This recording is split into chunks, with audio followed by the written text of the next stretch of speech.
Saúde em Revista. Olá, amigos, está no ar Saúde em Revista, o programa feito especialmente para você, trazendo sempre notícias, informações, desvendando mitos e verdades quando o assunto é saúde.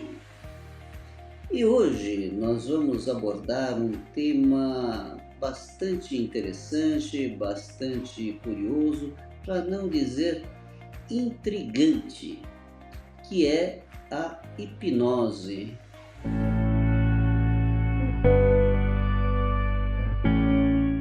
Você já ouviu falar em hipnose? Muito provavelmente você já deve ter ouvido falar em hipnose, mas nós estamos falando da hipnose médica. A hipnose utilizada para tratamentos, não o hipnotismo em que se vê por aí os shows nos teatros, nas mágicas, enfim, para fins espetaculares. Nós estamos falando da hipnose. E daí, inclusive, a diferenciação do termo. Quando se fala em hipnose, se baseia nessa prática para fins de tratamento, e hipnotismo para essa outra área mais recreativa. Bem, mas afinal, o que é a hipnose?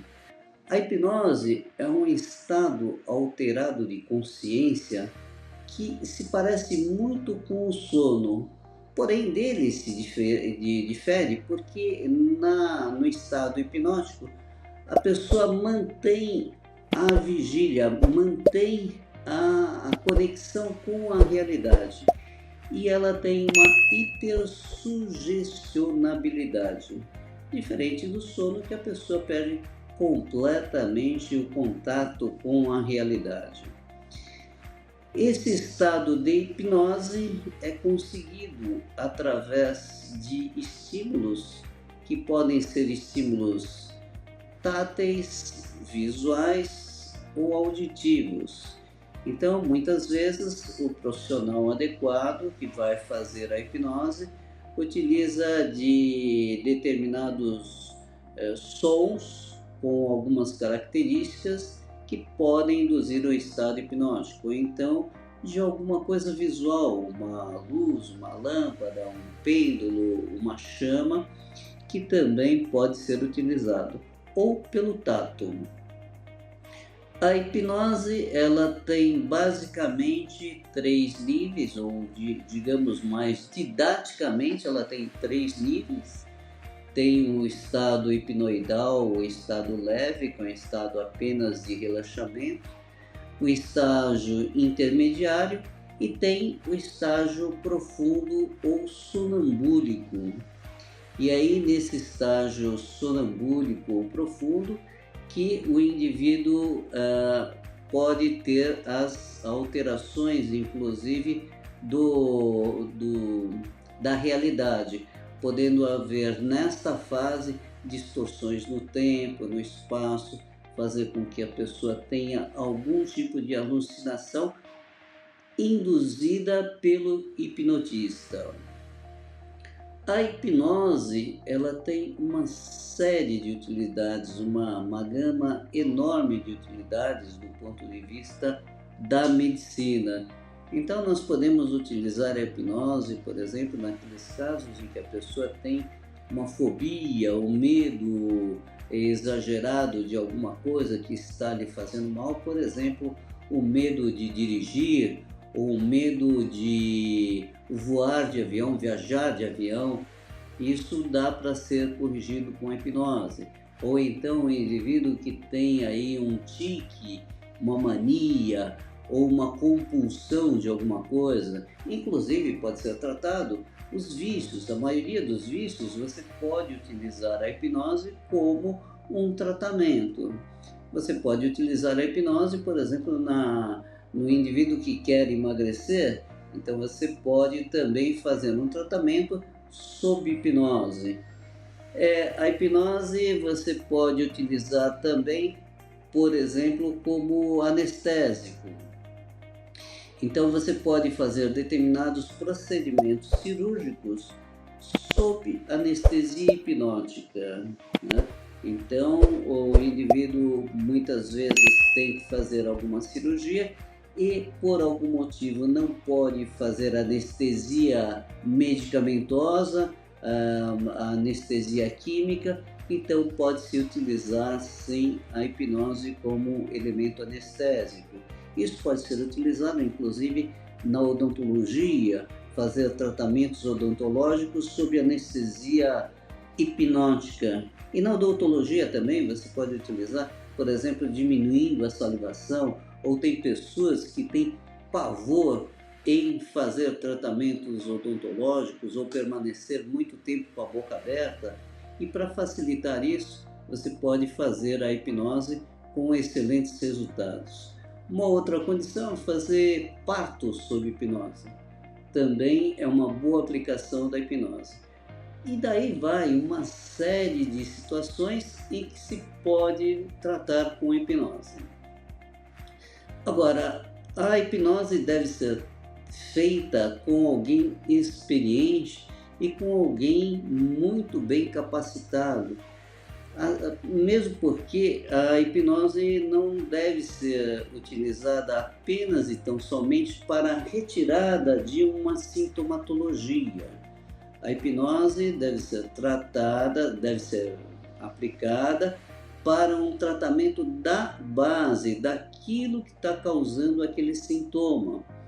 Até porque, por exemplo, se eu simplesmente tirar uma dor de cabeça com alguém que sob hipnose, né?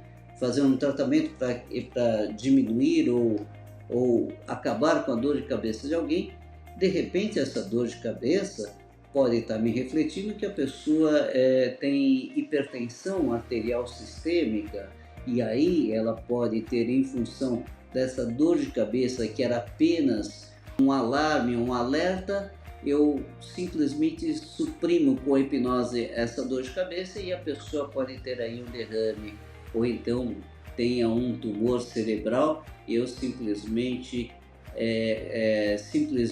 tirei aquilo que poderia ser aí um alerta para a pessoa. Ou então um indivíduo que tem aí um vício qualquer, um vício de droga ou mesmo de bebida, eu simplesmente faço com que ele, a partir daquele momento, ele não beba mais ou não utilize a droga, e eu esqueço que por trás desse indivíduo que tem esse vício, tem um indivíduo ansioso, um indivíduo deprimido, um indivíduo com algum problema lá do passado que não foi tratado, e que agora, a partir do momento em que eu tampo essa válvula da panela de pressão, essa panela de pressão vai explodir, vai causar problemas ainda muito mais graves. Então, a hipnose deve ser feita apenas por profissionais que sejam extremamente capacitados e tenham a consciência do que estão fazendo. Existem muitos questionamentos a respeito da hipnose. Muitas pessoas, muitas vezes, têm medo da hipnose porque acreditam que o indivíduo que faz a hipnose fica completamente à mercê daquele que o hipnotiza. Isso não é verdade. Na hipnose, primeiro, o hipnotista, aquele que hipnotiza, não tem nenhum poder mágico, não é bruxo, não tem nenhuma coisa sobrenatural. É o indivíduo só que domina a técnica da hipnose, né? E segundo, que o indivíduo sob hipnose, ele mantém completamente a sua noção de realidade e também consegue, ele mantém a sua moral e a sua conduta. Então, se alguém, por algum motivo qualquer, determinar que você, sob hipnose, faça alguma coisa que não é dos seus princípios, da sua vontade, você simplesmente acorda, desperta. Então você não faz aquilo que não é, de acordo com os seus valores. Então essa história de dizer que na hipnose a pessoa pode ser induzida a fazer coisas que ela em acordada não faria, isso não é verdadeiro. Uma outra questionamento é se de repente um indivíduo que é submetido à hipnose por algum motivo ele pode não voltar mais do estado hipnótico. Isso também não acontece. Por quê? Porque o indivíduo sob hipnose ele fica nesse estado hipnótico por algum tempo e se não tiver mais nenhum comando do hipnotista, a pessoa passa do estado hipnótico para o estado de sono normal, dorme por mais alguns minutos e desperta tranquilamente. Então não tem esse risco de dizer, olha, a pessoa pode ser hipnotizada e pode não voltar mais ao estado normal. Não, isso não existe. Aliás, eu nunca vi ninguém andando aí pela rua em estado hipnótico. Eu acho que você também não deve ter visto, né? A hipnose, então, é um procedimento muito tranquilo e que não tem nenhuma conotação religiosa, nenhuma conotação mística. É um procedimento perfeitamente científico e que tem muito boas aplicações. Bem, por hoje é só. E na próxima semana eu trago mais um assunto interessante sobre sua saúde. E você que ainda não é inscrito no nosso canal, se inscreva e ative o sininho para receber as notificações de toda vez que nós publicarmos uma nova matéria. E até a próxima semana!